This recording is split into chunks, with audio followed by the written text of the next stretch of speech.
এই মুহূর্তে না আমার স্কুল লাইফের সাদা শাড়ি, লাল পাড়, একটু সেজেগুজে বিভিন্ন ধরনের অনুষ্ঠান হয়ে থাকে, ওই জায়গাগুলোতে অ্যাটেন্ড করা। সকালে উঠে পান্তা ভাত খেতে হবে, সাথে ইলিশ মাছ, কাঁচামরিচ। আম্মা সকালবেলা উঠে খুব সুন্দর করে শাড়ি পরিয়ে দিতেন, সাজিয়ে দিতেন। আব্বু বলে যে এই দিনটা আসলে পালন করা উচিত না, তারপর আমরা চুরি করে সেজেগুজে স্কুলে চলে যেতাম। তারপর সবাই মিলে একটা খোলা মাঠে নাচ গান, হই হুল্লোড় অনুষ্ঠান হয়। নববর্ষ আমাদের ঐতিহ্যের একটা অংশ। নববর্ষ শুনলেই অনেক কিছু মাথায় আসে। তো সেক্ষেত্রে যদি রিপার কাছে জানতে চাই, নববর্ষ আসলে প্রথম আপনার মাথায় কোন জিনিসটা আসে?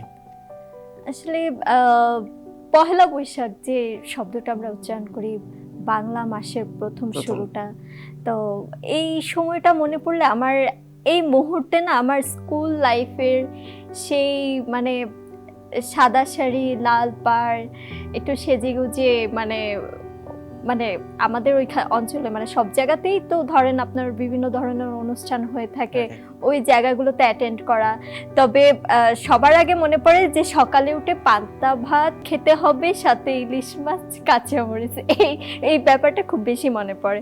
হয়তো এখন ওইভাবে পহেলা বৈশাখটা পালন করা হয় না, কিন্তু যদি পহেলা বৈশাখের নামটা শুনি তখন আমার এই স্মৃতিগুলো মনে পড়ে যায়। ছোটবেলার কথা শুনছিলাম যে ছোটবেলায় কি হয়, এখন এসে আসলে পয়লা বৈশাখের শুরুটা হয় কিভাবে, বর্ষবরণটা শুরু করেন কিভাবে আসলে? এখন বা তখন দুইটা মিলে আসলে বর্ষবরণের প্রথম প্রহরটা আসলে কিভাবে কাটে বা প্রথম সকালটা?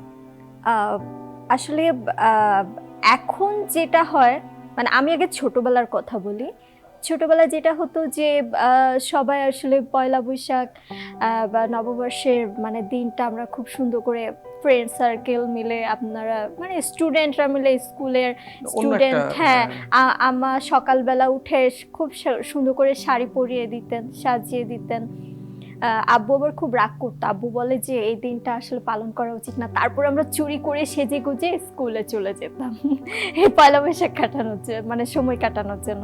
তারপর সবাই মিলে একটা খোলা মাঠে নাচ গান, হই হুল্লোড় অনুষ্ঠান হয়, বাসায় আসি, খাওয়া দাওয়া করি। ও বাই দা ওয়ে, অনুষ্ঠানে যাওয়ার আগে ওই যে পান্তা ভাত, ইলিশ মাছ, বেগুন ভর্তা, এগুলা খেয়ে তারপর চলে যেতাম। পুরো মানে দিনটাই খুব উৎসবে কাটতো।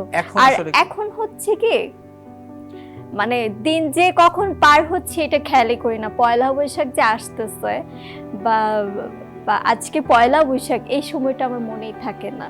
হয়তো অনেকে এই দিনটা পালন করে, বাট আমি আসলে পালন করি না। আমি এখন টোটালি মানে এই যে পয়লা বৈশাখ এসে আমার কাছে কেন যায় না যে এটা একটা বাচ্চামি, বা সব দিনই তো সমান, আল্লাহর সৃষ্টি সব দিনই সমান, এটাকে স্পেশাল করে দেখার কিছুই নেই।